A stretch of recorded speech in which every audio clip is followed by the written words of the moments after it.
Hello guys, MonkeyBot here, back for another Evovle Stage 2 tutorial. Today we'll be talking about how to survive an Elder Kraken. So we'll get on with it straight away. So Elder Kraken. Elder Kraken is the DPS race of all the monsters. It's more about dealing as much damage as possible to Kraken before he damages to you. I would say he does the most damage out of all of the monsters, but at the same time he also takes the most damage, which kind of balances it out a little bit. So we'll get on with the abilities. So we've got the Lightning Strike, the Banshee Missile, Chain Lightning, and the Death Spiral. So the Lightning Strike. Lightning Strike is the ability you want to be dodging. You can dodge that very easily. It does around 500 damage, so it's about a third of your health, so it does a reasonable amount of damage.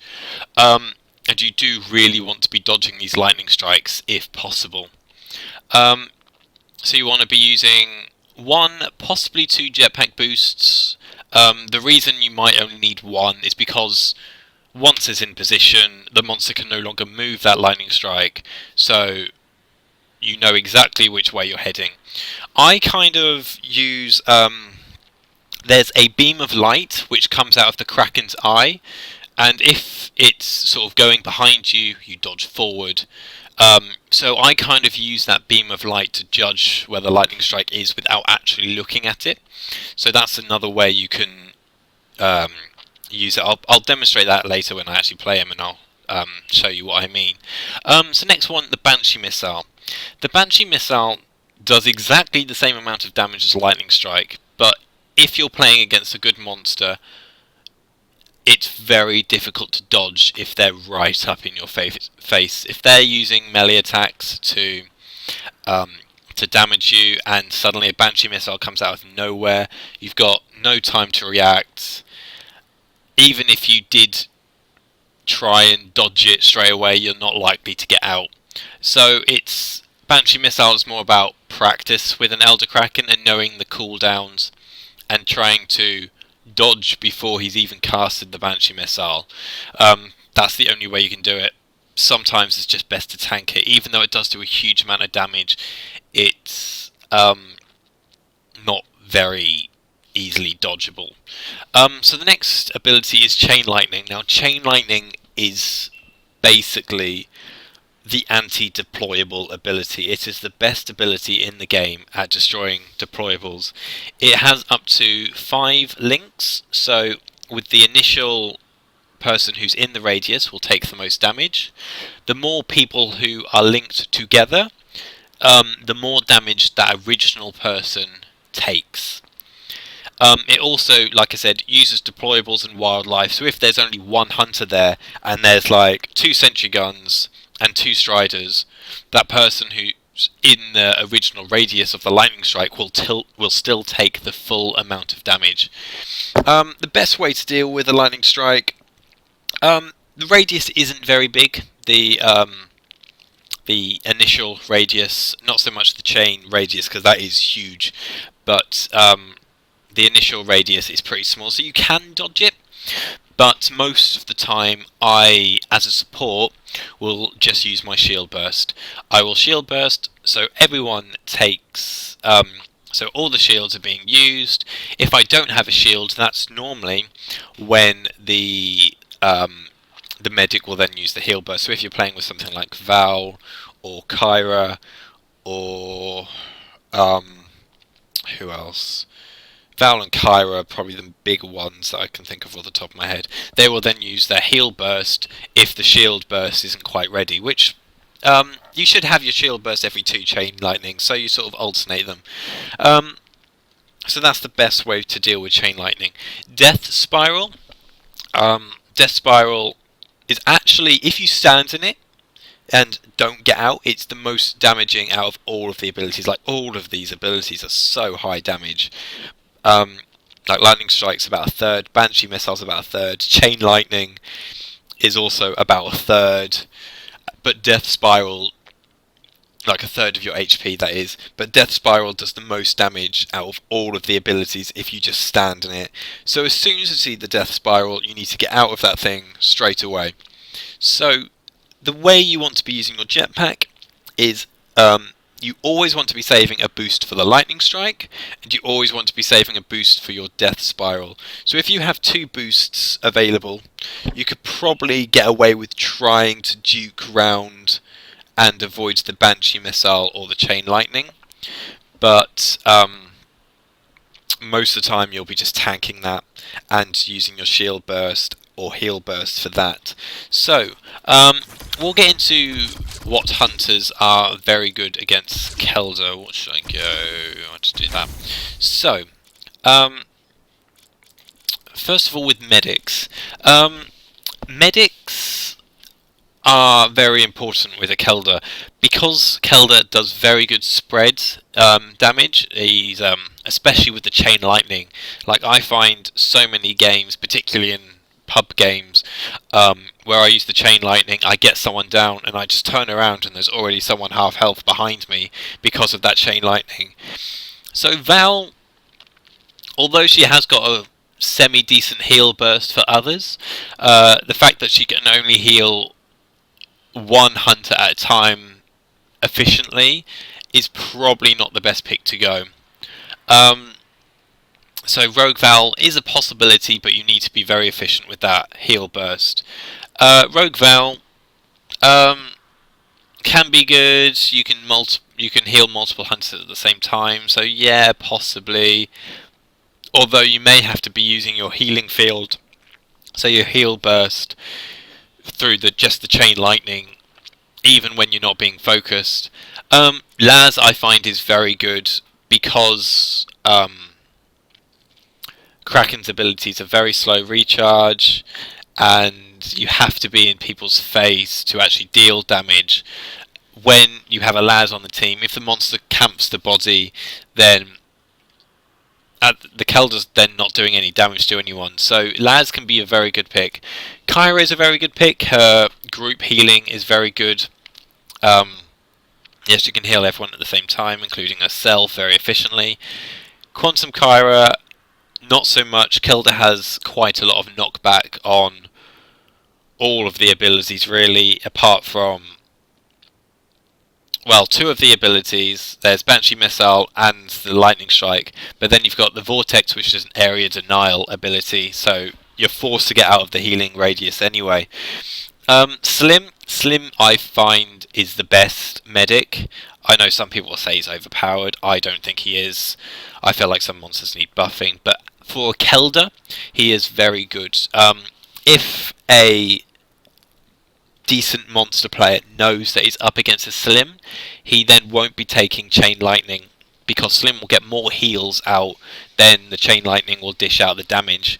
And because Slim has the most efficient healing, group healing out of all the medics, Chain Lightning is just then useless. So if you're playing a Kelder and you know you're up against a Slim, don't take Chain Lightning, it's not worth it. Emma, don't take Emma if you have the choice, as again the Chain Lightning will destroy all the healing buoys and you need those healing buoys to be up. Paladin can be very good if you take a Cabot comp, for example.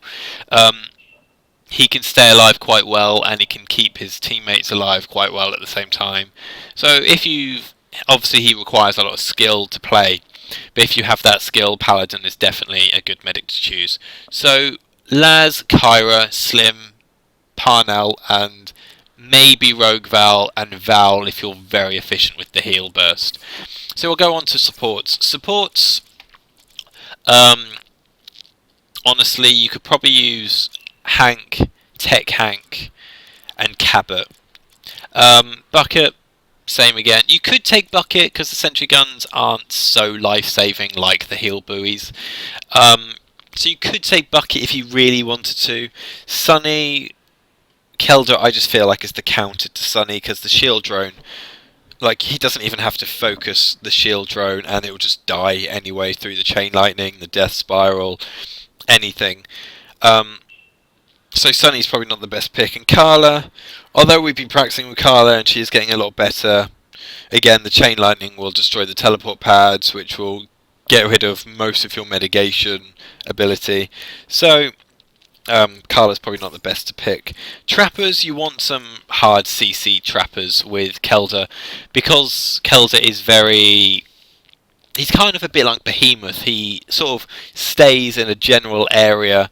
He's not very mobile, but he does dish out a lot of damage. So if you take Stasis, Stasis won't really affect anything, and because he's flying as well most of the time, like Kraken, he doesn't actually slow down when he's in the air.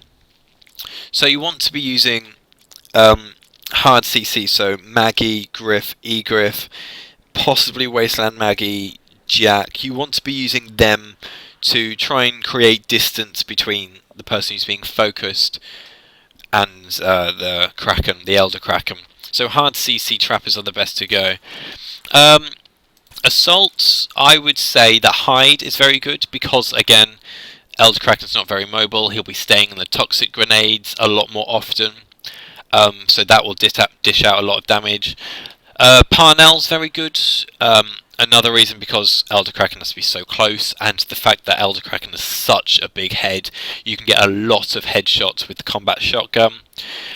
Torvald is a lot easier to pick the to predict the mortars, so you can get a lot of damage out of him. Markov is okay, although again, Chain Lightning, Mines, Blitz, same again, Mines, and also the Chain Lightning does reset the Tesla gun, so that's not a good thing. Lennox, the Chain Lightning resets the Plasma, and Renegade Abe just doesn't do enough damage quickly. You want someone who can dish out damage very fast. Like I said earlier, it's a DPS race. You want to be doing that damage as fast as possible, and Renegade Abe is just not that assault. He is a very slow damaging assault, but it's very good on the chase. So Renegade Abe is not so good with Elder Kraken. So we'll go with it. I'll show you a few places where to fight. With Kraken, you want to be fighting in a open area. You do not want to be fighting in caves or things where the Elder Kraken can just... He just knows where you are, and he can knock you all the hunters down in one go. You want to be very spread out. You don't want to be linking the Chain Lightning, so you need to be spread out for that. And you just want to be dodging left and right. You do not want to be going up and down rocks. So you don't want to be going... You don't want to be medigating up and down little... rocks around. You could probably go around things, that's okay, but going up and down is probably not the best thing to do with a Kraken, because it's so easy to hit the abilities then. Every single one of his abilities can hit easily when a hunter is going up and down. So you want to be finding open areas with Elder Kraken. So I'll just see a little bit here.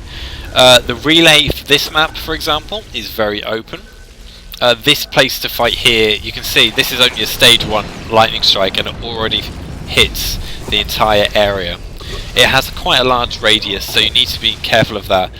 Banshee Missile takes up most of that area as well, and Death Spiral takes up the whole area, so you don't really want to be going in tight corridors. This is very open. You can easily dodge different locations, you can get out of things very easily, so open areas are very good. Some people like to fight Goliaths, for example, in this area. This is not good. Say if the hunter is going up, I can just Banshee Missile that, take a lot of damage.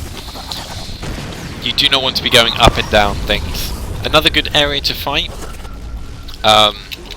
this isn't too bad. You could run around this, so you could get the hunters to run around this, and it'll be very difficult to go round things. You could probably use the vortex. It does go through walls, if I didn't mention it before.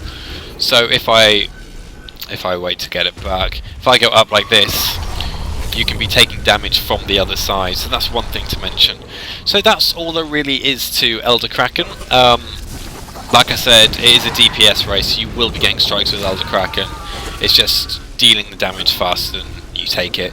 So that's the tutorial over. I hope this was helpful, and see you in the next video.